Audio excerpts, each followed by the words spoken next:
Donald Trump has survived 2 impeachments. Now, one of his own former cabinet members says a third could be coming. The warning is simple.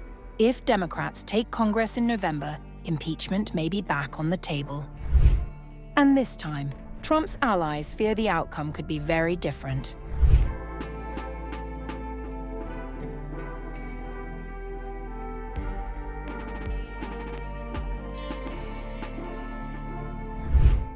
With midterm elections 5 months away, a former member of Donald Trump's cabinet has issued a blunt warning about what a Democratic victory in November could mean for the president.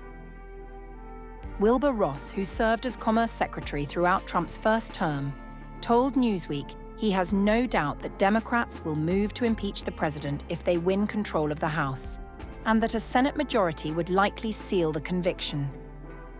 If the Democrats gain enough control over the House, I have no doubt that they will vote to impeach him, and if they also control the Senate, they will uphold the conviction. It would not be the first time. Trump was impeached twice during his first term. Once in 2019 over allegations he pressured Ukraine to investigate Joe Biden and his son Hunter, and again in January 2021, following the Capitol riots. Both efforts passed through the Democrat-controlled House, but collapsed in the Republican-controlled Senate. Ross is not alone in raising the alarm. Speaker Mike Johnson warned attendees at a Faith and Freedom Coalition conference that a Democratic House would not only target the president, but also his family, associates, and cabinet members. Trump himself made the stakes clear to House Republicans at a party retreat earlier this year. You've got to win the midterms, because if we don't win the midterms, they'll find a reason to impeach me. Not all Democrats are on the same page. Minority Leader Hakeem Jeffries, speaking at a summit in Washington earlier this month, stopped short of committing to impeachment as a priority, saying the party had ruled nothing in and nothing out. As recently as March, several senior Democrats dismissed the idea entirely as a strategic misstep. But the mood has shifted.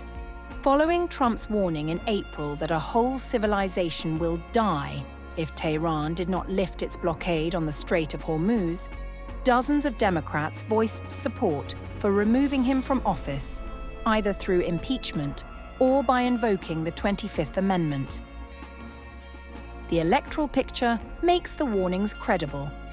The latest projections from Race to the White House give Democrats a 71% chance of winning the House, with the Senate outlook considerably tighter at 53%. Ross warned that a Democratic sweep of both chambers would leave the remainder of Trump's legislative agenda in disarray. A prospect, he said, that makes this November's elections carry stakes that are extremely high for the president.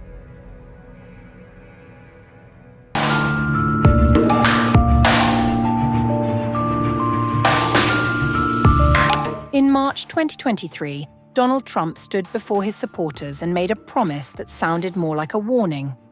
For those who had been wronged, he said, "I am your retribution." At the time, many heard it as campaign theatre, red meat for a base angry about investigations, impeachments, and the chaos of Trump's first term. But when Trump returned to the White House, that promise stopped sounding rhetorical. It became policy. In his second term, Trump did not simply govern with grudges in mind. According to a detailed investigation by Reuters, retaliation became a guiding principle of power. The numbers are striking. At least 470 people, institutions, and organizations have been targeted for some form of retribution since Trump took office. That is more than one target a day. These are not foreign adversaries. They are Americans, federal employees, prosecutors, universities, media organizations, law firms, civil servants, military officers. What Reuters documents is not a series of isolated incidents, but a pattern. A campaign that blends personal vendettas with an effort to reshape the state itself. Critics say it amounts to an attempt to enforce loyalty, silence dissent, and concentrate power in the presidency. The White House rejects that framing. Officials argue this is not revenge, but correction. They say Trump is dismantling a system that was weaponized against him and restoring accountability. Enforcing an electoral mandate, they insist, is not retribution. But the scale and coordination of what is happening tell a more complicated story.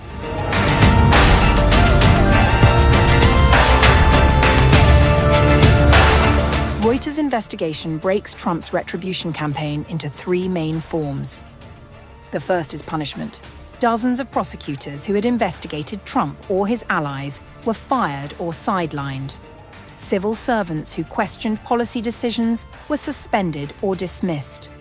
Security clearances were revoked from at least 112 individuals, cutting off careers that depend on access to classified information.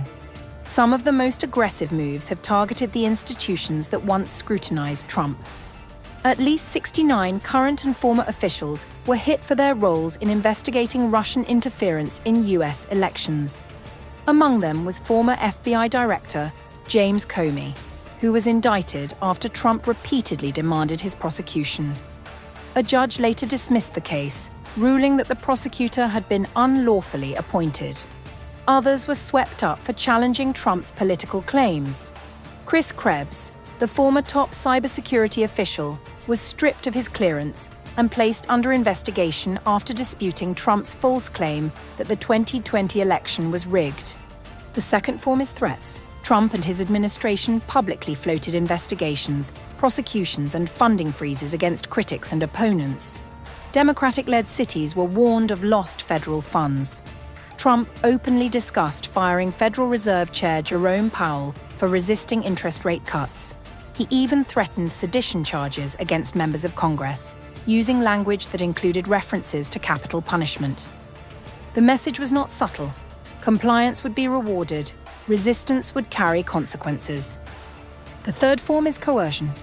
In at least a dozen cases, universities and law firms signed agreements with the government after facing the threat of losing funding, contracts, or security access.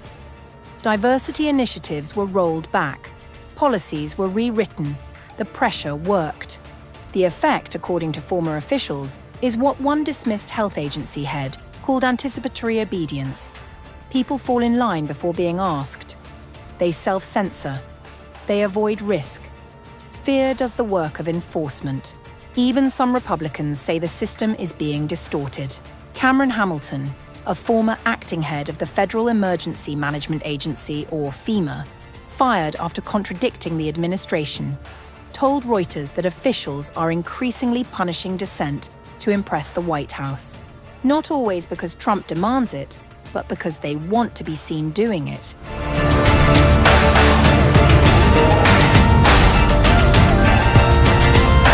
Supporters of the president argue that none of this is unprecedented. They point to actions taken by former President Joe Biden after January 6th, including revoking Trump's security clearance and removing Trump-era appointees from advisory boards. But scholars interviewed by Reuters say the comparison does not hold. What makes Trump's campaign different is its scope, its systematic nature, and its explicit framing. 13 political scientists and legal experts described it as a sharp break from long-standing norms of US governance. Some said the closest parallel, though still imperfect, is Richard Nixon's pursuit of enemies. Since May, officials from multiple federal agencies have reportedly met regularly as part of a task force advancing Trump's retribution agenda. This is not ad hoc. It is organized. The impact is spreading across the government.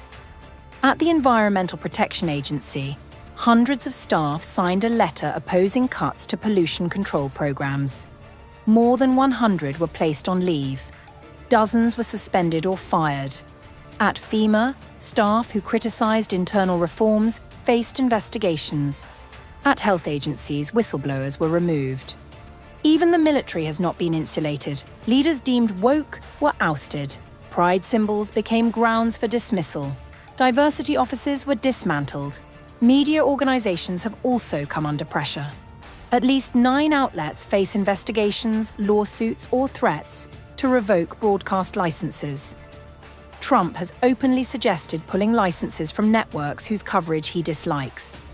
The administration insists these moves are lawful, justified, and necessary.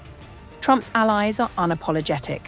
Former Trump advisor Steve Bannon told Reuters this is not revenge but accountability, and promised more to come. But critics warn of a deeper danger. Leon Panetta, former CIA director and defense secretary, says the campaign is eroding trust inside the government and signaling weakness to US adversaries. Darren Acemoglu, a Nobel Prize-winning economist, argues that retribution is just a tool, not the goal. The real aim, he says, is the destruction of checks on power. So, where does this leave America? Trump boasts that he is restoring strength and justice. His supporters say he is finally fighting back against an entrenched elite. His critics see a president using the machinery of the state to settle scores and enforce loyalty. As the list of targets grows and legal challenges pile up, one question hangs over Washington. When punishment becomes policy and dissent becomes risk, what happens to a democracy built on disagreement? And if retribution is now a principle of governance, what does that mean for anyone who dares to stand outside the line?